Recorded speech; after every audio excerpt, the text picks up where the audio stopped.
This is Kazinet. It's just a tiny collection of houses in a single railroad in the middle of the Siberian taiga. On the night of August 14th, 1989, a regularly scheduled train came through this cold, lonely stretch of woods until approaching something up ahead on the tracks. At first, the train conductors couldn't tell what they were looking at, but when they could, the discovery would be one of the most gruesome and horrifying mysteries in modern Russian history. As always, although the events in this video are fleeting and non-descriptive, they are still highly disturbing, so viewer discretion is strongly advised.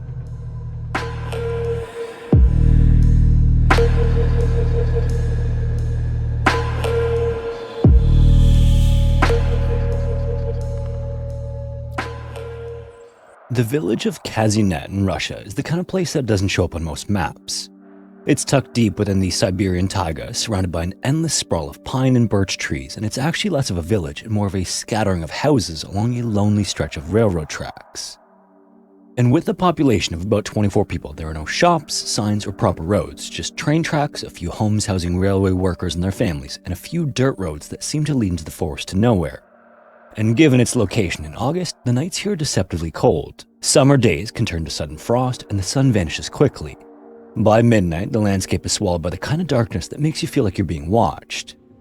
It was in this silence at precisely 1:40 in the morning on August 14th, 1989, that freight train number 2008 rumbled its way toward the Kazinet station.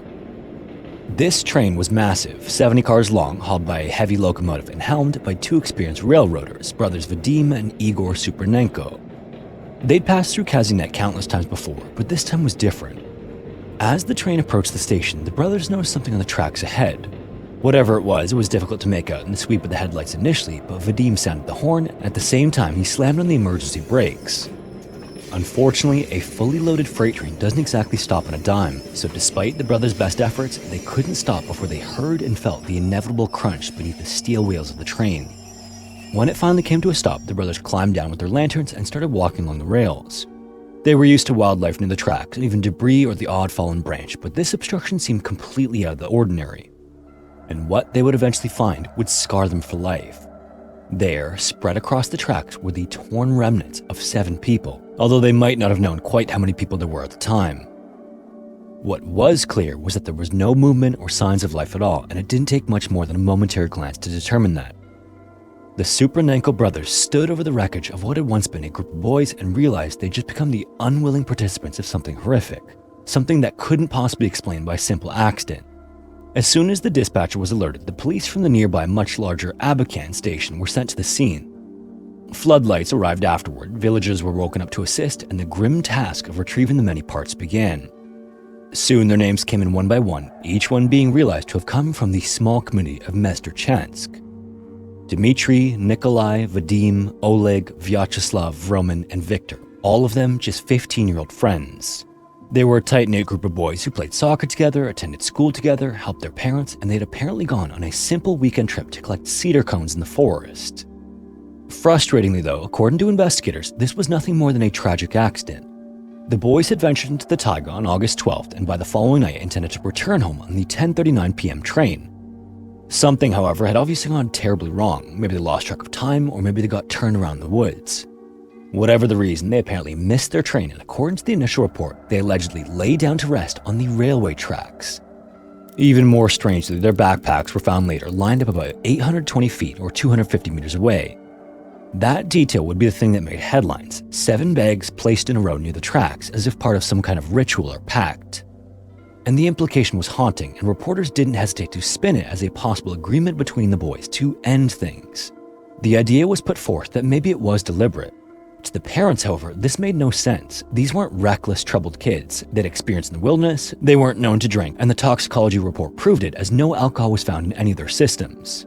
They were all well fed, healthy, sharp, and cared for. The idea that they decided to end things or nap on top of the rails was beyond absurd. Like, for example, if that was somehow the case, how had none of them moved when the train approached? How did they not wake up? Even the Supernenko brothers testified that they weren't walking the tracks, they were lying on them motionless as if placed there. Still, officials pushed the narrative that this was just a tragic, horrific accident. The boys were said to have been exhausted and had made a terrible mistake as a result, and the case was closed. But the parents obviously wouldn't let it go. Something more sinister was at play, they were sure of it. Unfortunately, they had no proof, no support, and no leverage, but they did have grief, which was further sharpened by what they viewed as an indescribable injustice. In the meantime, the people of Mezdorchensk buried their sons in stunned silence, but this didn't last long. Soon, whispers became suspicions, and suspicions grew into fury. None of the families could accept the story they were being fed, and for 2 long years afterward, they pleaded with the local officials to reopen the case, only to have doors repeatedly slammed in their faces. Phone calls were also ignored, and paperwork was somehow lost. It was clear that authorities had no interest in revisiting the tragedy, especially when it meant admitting the original investigation not just been flawed, but possibly corrupt. In the face of this, the families went over their heads in the biggest way they possibly could. In the fall of 1991, they penned a desperate letter directly to Russian President Boris Yeltsin, appealing him to order the investigation to be re-examined. At the time, though, the Soviet Union was crumbling and the country was spiraling into chaos. The chances were slim that anyone would even read the letter, let alone act on it, but by some twist of fate, the letter found its way into the right hands, and against all odds, it worked. On October 8, 1991, the Prosecutor General's office officially reopened the investigation into the Kazinet deaths. 2 new names were then assigned to the case: Vladimir Guzenkov, an investigator for especially important cases, and criminal prosecutor Yuri Stolyarov. And thankfully, these weren't small-time paper pushers. They were serious men pulled from Moscow to handle difficult cases, and they got to work immediately. They arrived in Kazinet sometime afterward to find that the scene was long erased by time that had passed since the initial discovery. Rain, snow, and rot had stripped away nearly every trace of evidence. They also found that what little had existed back in 1989 had been mishandled by police or outright ignored. Vladimir then began by knocking on every door, interviewing every local, and pressing for details again and again. What he found, strangely enough, was a wall of silence. The villagers, nearly all of them related to one another, claimed to know nothing. They all said they'd been asleep at the time the train rolled over the Seven. As he continued to press, though, Vladimir kept hearing the name Vasily, who was a local man serving time for killing his own brother Slava. The murder seemed like just another drunken brawl, but in light of the new investigation, it now looked different. Especially when Vladimir learned that Slava may have let it slip while intoxicated about what really happened to the Seven at Kazinet. Upon learning this, he went to the prison, and over multiple visits, he chipped away at Vasily. At first, the story was muddled and it shifted, and then a confession emerged. It was partial and reluctant, but it was enough to really begin to push. Vasily then let slip that he and one of his other brothers, Yuri, had been involved, and just like that, everything the authorities had insisted wasn't true came crashing down. The deeper Vladimir dug, though, the clearer it became that Vasily's story just wasn't lining up. It still seemed he was being deceptive. Vladimir then requested that the families allow him to exhume the bodies. It was a dark undertaking, but when the caskets were opened and forensics experts took a second look, what they found changed the narrative forever. The Seven, as had been suspected, had not been killed by the train. Instead, it was determined that they'd been attacked savagely and methodically. And the injuries were chilling in their consistency: fractures to skulls, jaws shattered on both sides, and trauma to the chest and abdomen. Each of the Seven bore the unmistakable signs of blunt objects. Experts also ran tests using biomannequins trying to replicate the wounds, and found a match only when they used the exact tools found in railway depots. It was clear this was no accident, and now there was physical evidence to actually prove it, or at least investigators willing to not look the other way. The Supernenko brothers would then back that up with their testimony. According to the 2 train drivers, when they realized what was on the tracks and saw them in the train's headlights moments before, they weren't scattered chaotically. They were lined up and arranged, placed on the rails exactly where the train would ensure an unrecognizable end. This also aligned with the state of the backpacks, the complete lack of alcohol or drugs in the victim's systems, and the absence of panic injuries. Vladimir's new working theory was that they were ambushed, attacked, and then laid across the tracks. With that, the case file was now a murder investigation, and one with more questions than answers, because while Vasily had started talking, what he said still didn't make sense. His claim that he and a brother had done this to all 7 seemed unlikely. The boys were athletic and healthy, the brothers meanwhile were thin and sickly. How could these 2 men overpower 7 healthy individuals without one of them getting away? This is when the story changed again. Vasily claimed that there had been a third attacker, Slava, the brother that he had later killed. Vasily claimed that Slava had been the one to land the fatal blows, which was convenient since Slava was already gone and couldn't contradict anything. Still, Vladimir pressed on. He had a hunch this wasn't just a family affair, and then he managed to get another slip from Vasily.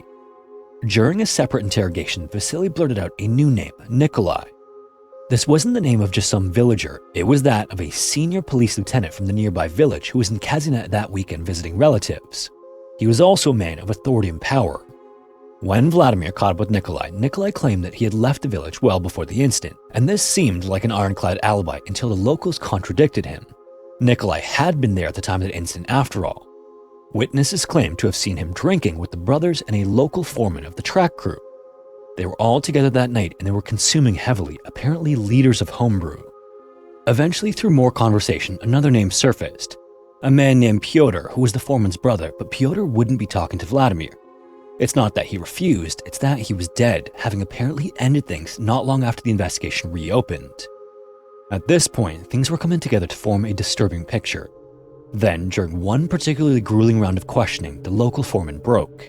He'd had enough of the constant questions and guilt, so he agreed to tell Vladimir everything he wanted to know. He would then name names, he described the night, he spoke about the drinking, the confrontation, and the weapons. And then came the final revolting truth of what really happened to the seven in 1989. 2 years prior, the sun dipped below the dense canopy of the taiga and Kazinet settled into its familiar nighttime hush. In one of the few houses near the tracks, though, there was a lot of noise coming from men consuming hard. At least 3 liters of homebrew were being passed around, maybe more. And the names around the table were already familiar. There was the local foreman and his brother, there was also Vasily and his brother Yuri, and the visiting police lieutenant Nikolai. They weren't celebrating or mourning anything, they were just bored, and boredom in Kazinet can be a dangerous thing. As the drinks flowed and the evening wore on, they eventually ran out, but that didn't have to mean their night was over. They still wanted more, but the only thing that could be considered a store in town was long closed, so they did what Kazinet men sometimes did when desperate. They went to the train station in search of yashes, which is slang for train cargo handlers who sometimes carry stash for barter or bribes. That night, however, there were no yashes to be found. There were just 7 boys, all strangers to the men, standing near the rails waiting for a train.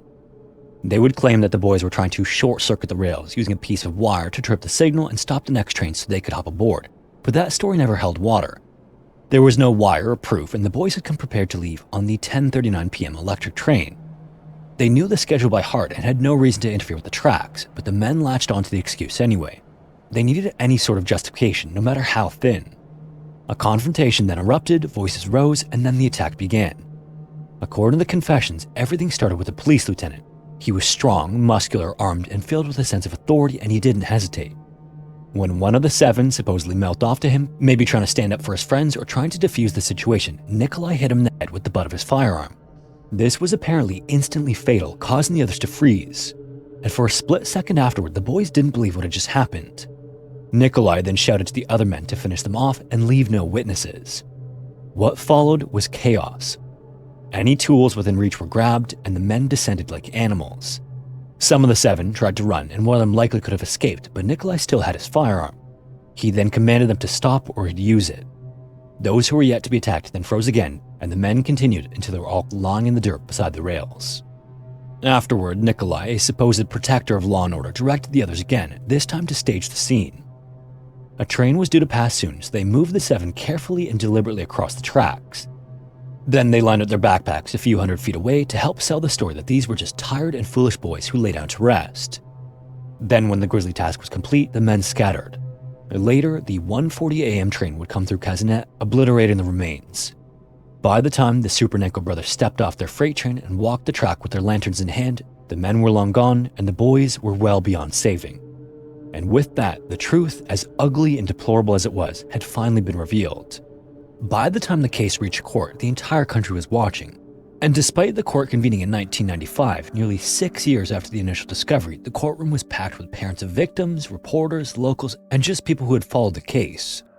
For more than 7 months afterward, the trial dragged on through proceedings. And then, finally, when the judge read and delivered the verdict, it was so lengthy that it took over an hour.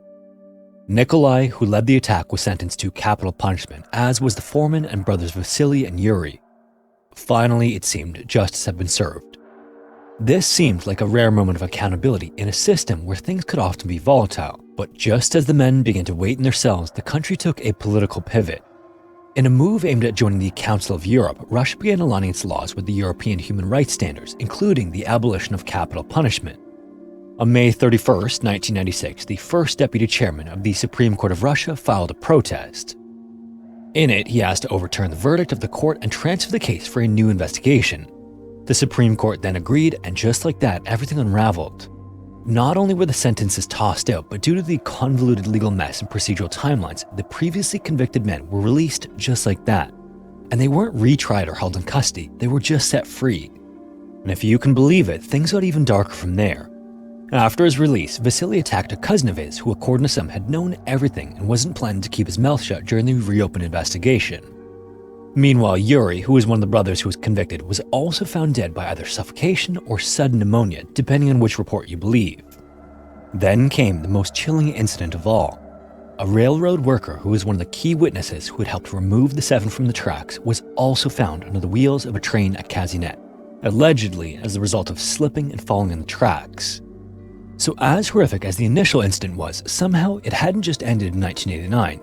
It seemed to have just changed direction, but admirably through it all, the families who had been betrayed and beaten down by bureaucracy kept fighting. By the late 1990s, the story of the Kazinet 7 had faded from the headlines. Other scandals had taken their place, and there were more than enough of those. The country by then was cracking under the weight of corruption, war, and transition, and most people assumed the case was dead, but the parents of the victims were relentless. In February 1997, they managed to push hard enough for the Prosecutor General's office to reopen the case once more, this time under the legal banner of, quote, circumstances not fully investigated. It would take 4 more years, 3 additional exhumations, 5 expert forensic reviews, and more than 100 witnesses.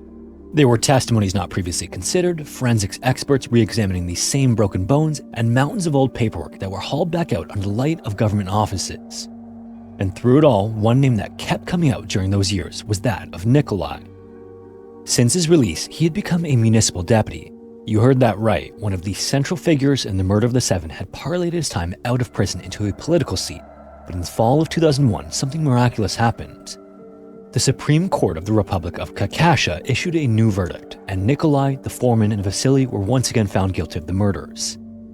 This time, the sentences were final, but to many, they still didn't come close enough to fit in the crime. Nikolai and the foreman were sentenced to just 10 years in a maximum security penal colony, while Vasily got just 7 years. For the parents, again, it wasn't justice. And even then, Nikolai, true to form, never stopped filing appeals. The man who ordered the entire incident still claimed that he was the real victim, and the family simply endured it all. Despite the loss, lies, retrials, and political maneuvering, the truth finally came out and it stuck. Not because the system worked, but because the parents refused to let it stay buried. And in the end, they forced the world to look at what really happened on that cold August night in 1989. Kazinet was never and will never be the same as it was before the murder of the 7. The town, for all its supposed concern and regret over the case, always knew something, and its silence was complicity. What happened there is now more than just an unspeakable crime. It's a cautionary tale about the failure of justice and about what happens when the people in power believe they can get away with anything. If you made it this far, thanks so much for watching. I also want to say thanks for all the incredible story suggestions that you've all sent in. There are so many fascinating stories that have now been covered on the channel that I never would have heard of if it weren't for all of you. Also, as a quick note, as the channel has grown, as you might imagine, it's gotten harder and harder to respond to all the messages across platforms. I actually tried for a long time to respond to everything, but it just become too difficult to keep track of everyone. So I'm sorry if you sent something in and didn't get a response. With that said though, the current best way to submit a story is through the story suggestion form in the description, and if you have any other general questions, sending me an email is the best way to get in contact. But anyways, thanks again, and hopefully I will see you in the next one.